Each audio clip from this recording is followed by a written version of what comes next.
da oração. Aquele que tem fé, aquele que se aproxima de Deus tem que ter fé que Ele é galardoador, que Ele é recompensador. E o que é isso? Se eu me aproximo de Deus, eu tenho que ter fé que Ele vai recompensar eu me aproximar. Então eu não posso me aproximar com dúvida. Eu não posso me aproximar pensando, será que Deus vai fazer? Será que Deus vai realizar? Pedro está dentro do barco, uma tempestade está balançando o barco, aí Jesus aparece andando por cima das águas e diz: vem Pedro. Pedro diz: se tu mesmo deixa eu ir contigo por cima das águas. Pedro vai. Enquanto ele está olhando para Jesus, não tem vento, não tem tempestade, não tem nada. A Bíblia diz: ele olhando para o vento forte, temeu, duvidou e começou a afundar. Enquanto ele está olhando para Jesus, não tem dúvida, mas quando ele muda a rota dele, a visão dele, que começa a duvidar, ele começa a afundar. O problema todo é quando a gente ora por algo e duvida depois. Se você está orando, você tem que ser convicto. Aleluia. A mulher do fluxo de sangue, ela é um dos maiores exemplos da Bíblia, porque ela diz o seguinte: ela ouviu falar que Jesus ia passar, e quando ela ouviu falar que Jesus ia passar, ela disse: eu sei que se tão somente eu tocar na orla dos vestidos dele, eu serei curado. Olha essa palavra, eu sei. Ela não foi, sabe, talvez se eu tocar vou ser curado, quem sabe hoje é o meu dia, quem sabe vai acontecer, quem sabe Deus. Não, ela disse: eu sei que eu serei curada, eu sei que vai acontecer. A gente tem que ter uma fé tão convicta, porque a fé é o fim e fundamento das coisas que não se vê e a prova das coisas que se esperam. A gente tem que ter convicção, tem que ter uma crença absoluta naquele que pode me responder, naquele que pode realizar, naquele que pode operar, sem duvidar, para a gente não ser levado por qualquer vento, porque eu acredito agora na palavra que foi liberada, eu acredito agora na oração, mas diante de qualquer fúria, qualquer vento que sopra na minha vida, eu passo a duvidar daquilo que eu estou orando pela minha casa, e de repente o vento sopra na minha casa, aí eu vou ser levado por esse vento como uma onda do mar? Não, eu vou permanecer firme, porque se quem duvida é como as ondas do mar, que é balançado de lá e é balançado para cá, quem confia no Senhor é como um monte de Sião, que não se abalam, mas permanecem próximos. Levante a mão. Você não é onda que é levada pelo vento, você é monte que permanece. O vento leva a onda, não leva monte. O vento leva quem duvida, não leva quem confia. Você é alguém que tem confiança em Deus, e a sua oração vai ser pautada debaixo de fé. Aleluia. A dúvida é uma barreira. Outra barreira, irmãos, na oração.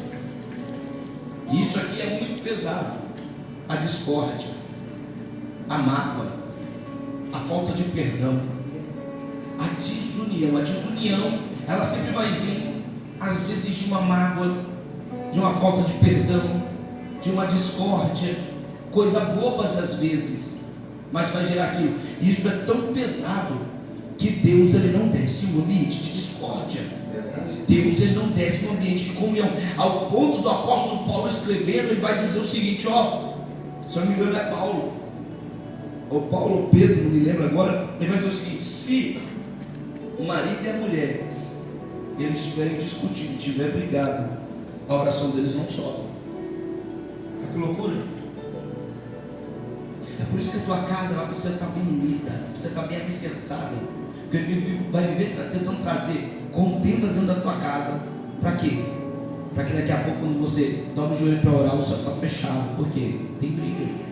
Vocês não estão em comunhão, não estão em concordância. Agora pega um na mão do outro. Independente da hora que o outro está orando na mesma alinhamento, estão orando na mesma concordância. Independente se um orou de manhã, o outro orou à noite. Se os dois estão em alma, aquela casa é visitada pela glória de Deus. Aquela casa é visitada pela glória de Deus. O inimigo, quando ele quer impedir a sua oração, ele vai tentar entrar no teu casamento e causar briga. Quando ele quer impedir a tua oração, ele vai tentar entrar no teu casamento e tentar trazer discórdia dentro da tua casa. Para quê? Para que não tenha efeito mais nas suas orações, para que as suas orações não cheguem aonde tem que chegar.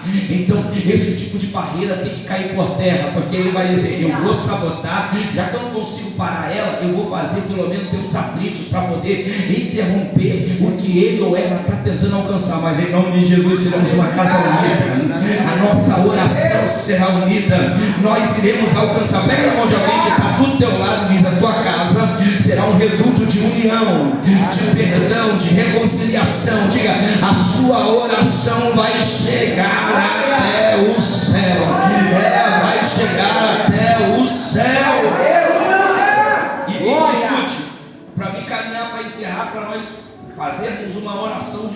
isso que a gente está aprendendo. Como orar de forma potencial. Como orar de forma potencial. E uma das primeiras coisas que eu anotei aqui, para você orar com potência na sua oração, para você orar com poder na tua oração, você precisa de algo chamado Bíblia, Palavra de Deus. Capítulo 15 de João vai dizer: se vós estivereis em mim, e minhas palavras estivereis em vós, pedireis tudo o que quiseres e vos será feito. Repara que ele está dizendo: você tem que estar em mim, minhas palavras têm que estar em você, porque uma vez que a palavra de Deus está na nossa boca, a nossa oração é efetiva. A gente sabe o que orar, como orar, da maneira que orar.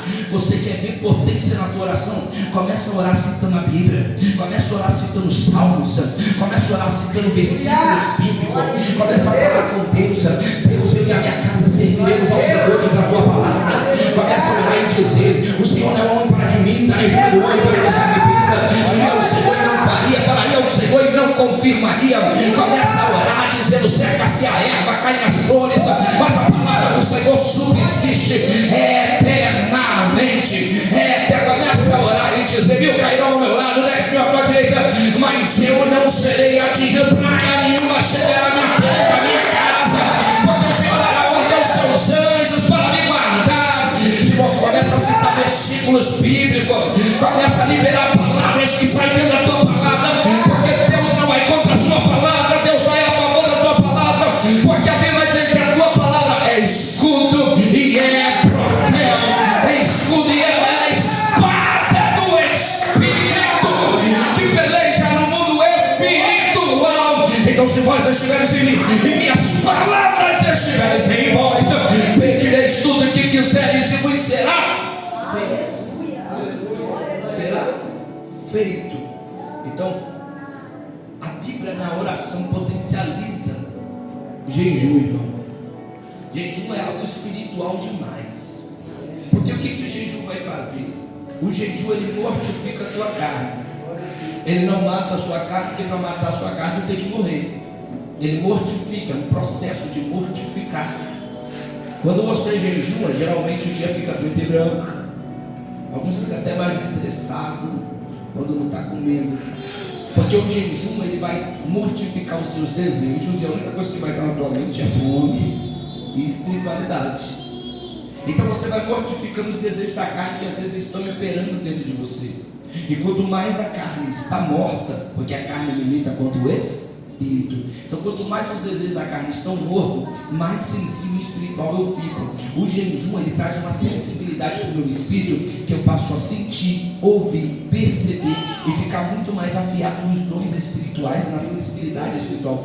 O jejum me faz entender a autoridade que eu tenho no mundo espiritual. Quando você jejua, você, irmão, pareceu um demônio, você vai para cima. Pareceu uma enfermidade, você cura. Irmão, você está nem aí, você vai para cima, porque o jejum, ele vai mortificar a tua carne, vai vivificar o teu espírito. Então quando você jejua, você fica mais ímpeto, você fica com mais ousadia, mais intrepidez, mais graça. Você começa a desfrutar de coisas que estavam lá, mas porque você estava muito na carne, você não conseguia perceber. Quando eu falo muito na carne, é menos espiritual do que devia.